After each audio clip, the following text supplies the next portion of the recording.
afternoon, everyone. My name is Dornella Newbold, and this afternoon I'm here with a legend in the Bahamian industry. He's a music musician, traveled around the world, performed in other countries outside of the Bahamas, and he's none other than Mr. Bernard Rutherford, better known as Frankie Victory. Good afternoon. How you doing? Nice to be here with you, Donna. Okay. Mr. Rutherford, I'll be referring to you as Frankie Victory. That's fine. Okay, so my first question today is, how did you come up with your entertainment name? My entertainment name came about. It's actually a spin-off of my birth name, which is Vernal Francis Rutherford. And if you'll notice, the Frankie Victory still has the F and the V from Vernal Francis. Okay. Well, Francis became Frankie by my mother. I was named after my dad. She didn't want him coming when she was trying to call me and vice versa. So she started calling me Frank and calling him Francis. Okay. And I became Frankie. When I went to Japan in 1988, I think that was, I was Frankie V. I just dropped the Vernal and just left the V. And I was calling myself Frankie V. On one of my breaks, when I was performing, a lady from Holland, she was Dutch, walked up to me and said, because when I signed up, I said, ladies and gentlemen, I'm Frankie V. I will be back to do some more for you shortly. She walked up to me and she said, I bet you I can tell you what the V stands for. And I said, I bet you can. And she said, the way you play and sing, it only could mean victory. Oh, wow. And I said, how did you know that? She actually named it. Exactly. I said, how did you know that? It sounded so good to me, I decided to keep it. Okay. But I wasn't Frankie Victory at the time. That moment I became. You became Frankie Victory. Okay, that's interesting. Yeah. What inspired you to be an entertainer? The short answer to that question is Michael Jackson, the Jackson 5. Okay. Yeah. We grew up in a home where there was always a piano, and I found that I could play piano. I don't read a whole lot of music. I play 70%, maybe 90% by ear.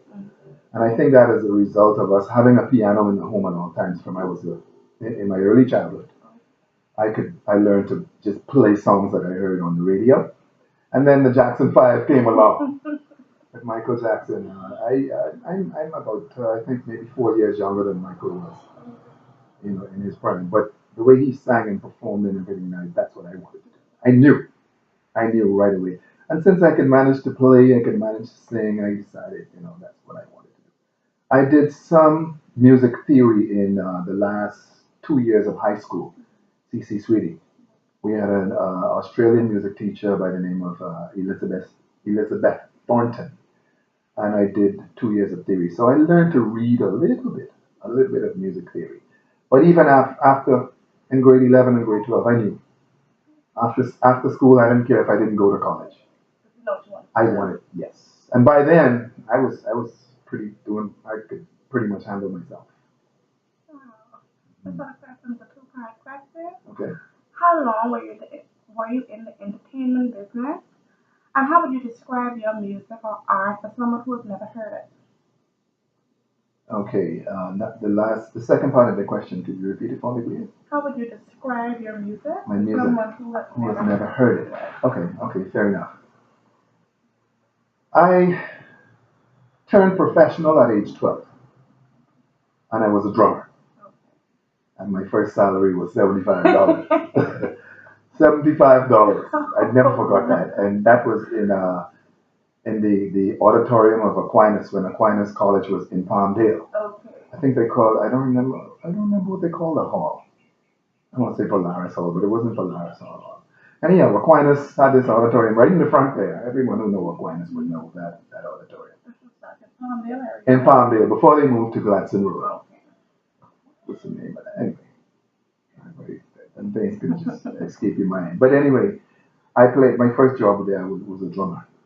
I played with a band and I made $75. Back then that was plenty of money. Yeah, that was a lot of money. My music right now, I've dedicated my time and my resources to experimenting with Bahamian rhythms as I know them. Quote unquote Bahamian music. Right. And as far as I'm concerned, I think we're still trying to search for an identity musically. on the international market. Um, but I've been exploiting the rhythms, the rake and scrape, the gumbe, what we call calypso and merengue. But you know, merengue and calypso is not Bahamian. Merengue has its roots in Brazil, and calypso has its roots in Trinidad. Okay. But you know, we grew up hearing that, hey, play merengue, play calypso, so we started thinking that was Bahamian music. It's not. It's not. But my music, my style. Excuse me. I'm so sorry. My style of playing, I've named it New Bush. Okay. I know you probably heard people refer to Bahamian music as bush music. Right. Okay, but I call it New Bush. Okay. Um, and for someone who has never heard it before, and my best way to describe it would be a Caribbean flavor with some pepper and some sour inside it. Yeah, New Bush. That's the best way I could describe it. Okay, and a lot of what you said just now brings me to my next question. Okay. Over the years, Bahamian music has changed. And in your opinion, I would want to know, can you make a comparison between the music then and the music now? Yeah, I think I could do that.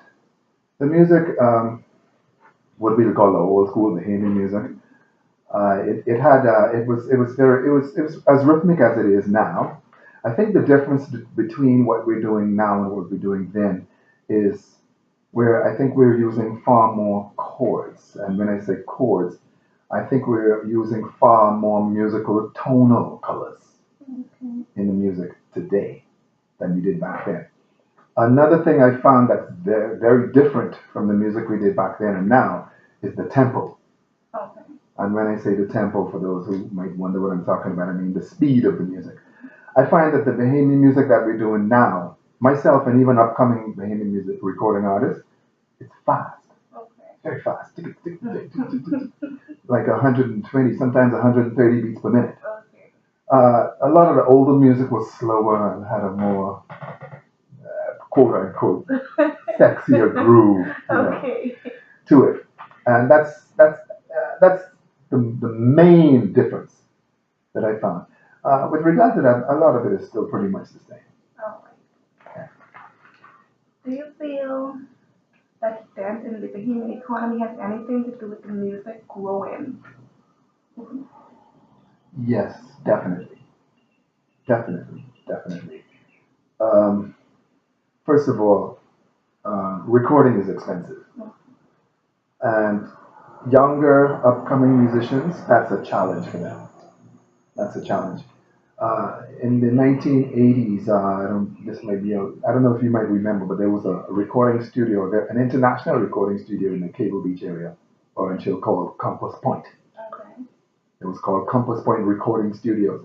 A lot of Bahamians started working out there as audio engineers, as technical engineers. You know, my cousin Lorraine Fraser was the manager out there, and the problem with that was it was an, and still is, well, before it closed down, a state of the art recording facility, but it was expensive.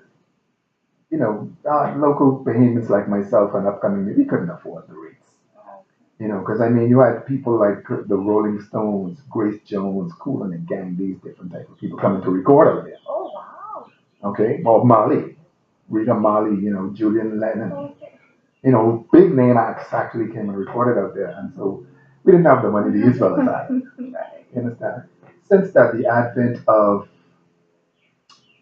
home studios came about, and so a lot of Bahamians started putting home studios, building, you know, small recording facilities in their homes, and the rate came down, and so people were able to, you know, it was easier to afford to come in and record your songs and get a pretty decent sound on them as well.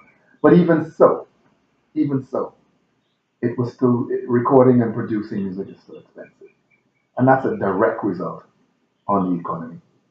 A direct result.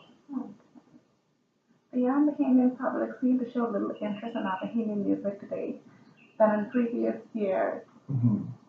So, what is your opinion on this? And do you feel the lack of interest will cause the erosion in Bahamian music?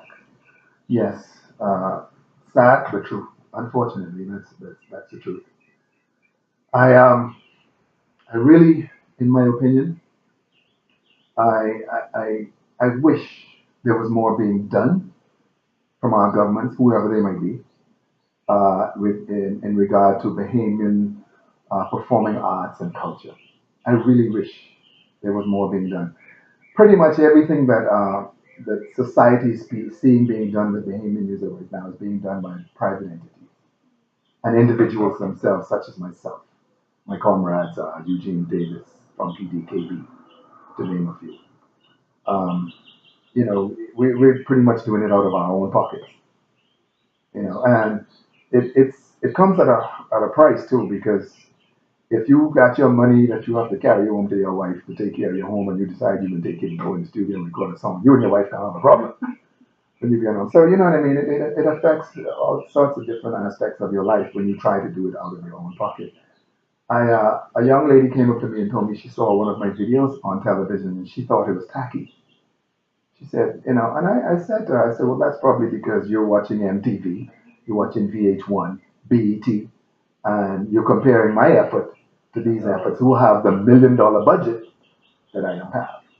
Okay, and so in regards to that, I wish there was a, a system in place from a government perspective where, we could be subsidized. We could go and get a grant to do a world-class production. But unfortunately, there's not. But I hope one day we could see something like that, where we could get help and do a more quality product. If you had the opportunity to change something about the music industry today, what would it be? I think the first thing I would do. By the way, Cable Bahamas is doing wonderful things. I don't know if you know it, but they've sponsored a performing arts center in Freeport, and they're doing wonderful things. You heard about it? No, I didn't. You I didn't know know. now. And I saw it on television, and I thought it was the most wonderful thing. But then again, it's a private entity doing it. I wish the government would do more. Uh, the first thing I would change, like I would have more programs like what Cable Bahamas is doing in Freeport. What they do is they bring in, you know, professional acts, professional musicians, dancers, entertainment acts from the United States and Europe. They bring them into Freeport and they have workshops with the local Bahamian, yes, who have who are interested in trying to learn to dance, learn to play an instrument, learn music. And they have workshops where these individuals can work hand on hand with these professionals in the industry, in the international industry. I would like to see more programs like that in the Bahamas. I wish, I pray. Right. It may not happen in my time. It might happen in your That's time. something that we would want. Yes. We all want. Yes. Yes. In an industry that's not fairly rewarded financially in the Bahamas, what motivates you to keep going? Boy, that's a tough one. I think mainly, the best way for me to answer that question, Dornella, would be pure and simple, my love for what I do. I found out that I simply love it. I love the idea of picking up an instrument, and there are times when life, even myself, I get a little bit depressed, because I look around and I see things, not the way they ought to be in my country, and I wish things would be better. And sometimes I wake up in low spirits. I can go to my piano and start playing a lovely melody. And nothing in particular. There's something right off the top of my head. And within 5 minutes, 10 minutes, I start to feel better. Yes, it's an exit for me. It's an escape, if you will. And I think that's what keeps me grounded. I have friends, family who absolutely love what I do. I have my daughter comes to me and she says, "Daddy, one fella come to me today and he asked me if Frankie Victory is my daddy." And when I told him, yeah, he started telling me where all he saw you play and how bad you is. Bad meaning good. Good, yeah. And how come, boy, how come, and how underrated. And I like that. I like that. I like that my children can be approached and have a positive feedback from someone who just finding out who they are. And say, yes, your dad is an excellent musician. I want him to tell him keep doing what he's doing, keep it up. And people like yourself, who appreciate what I'm doing, it's motivating for me. But I have my moments when I feel, low spirited, and I have my moments. But I'd never give it up. I would not give We it wouldn't up. want you to. I did some air conditioning refrigeration, like I said. That, Yeah. that's where the heart is. Exactly. That's my first love. Okay. I know that you've performed, in several countries outside of Bahamas. Can you share some of those countries with us? And how did the people in those countries receive Bahamian talent? I My performances were mainly United States. I was born in England, but I never got back to Europe to actually do any real performing. So most of my performances were done right in the United States, and it was very well received. It was very well received. Um, Part of that being they've never actually heard music from the Bahamas. Okay, other than Junkanoo, our local street festival, which happens every year, every Christmas, every New Year's, and of course we have tourists flying into the country just to see that particular festival. Other than that, what they've heard, they really have no real idea what Bahamian music sounds like. And so when I'm actually doing it for them over there, it's new for them. It's very new, and yeah, and you can see the feet tapping and the hands tapping, and and so another thing I would like to see more Bahamian entourages, should I say, more Bahamian movements, musical movements being marketed abroad, showcased. I'd like to see more. Tourism is doing some of it, but I would like to see more. I would like to see more. Do you think then that Junkanoo Carnival has its way of putting us on the market in that regard? I think yes. I would say yes to that question. But in my own opinion, I don't know if you knew what the budget was for the Junkanoo Festival, but in somewhere in the area of $9 million. And I understood that that went like $3 million over budget. Okay. Personally, I feel like that money would have been better spent if we could have opened some more, entertainment spots in the country. Okay. And when I say that, not necessarily in the capital, because a lot of people think the Bahamas is Nassau. Okay. Freeport, and Abacos, Eleuthерus, the Cat Islands. Hello. Yes, I believe the $9 million plus would have been better spent on culture, on musical culture in that way.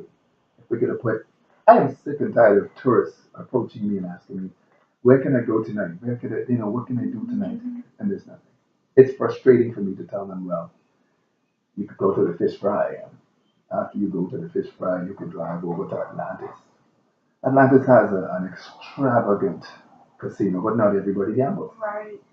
And it amazes me. Some of them say, "Oh yeah, Atlantis, I don't want to go there. I want to do something Bahamian." Yeah. Offer that pretty much. Right. You understand what I'm saying? I really would have liked to. I think that $9 million would have been better spent if we'd opened some more entertainment spots, you know, locally in the Bahamas. I think, in my opinion, arguably, of course. Interesting. The final question. What advice would you give a young Bahamian wanting to pursue a career in this industry? Persevere. Um, like I said, we don't, the Bahamas doesn't really have a lucrative music industry.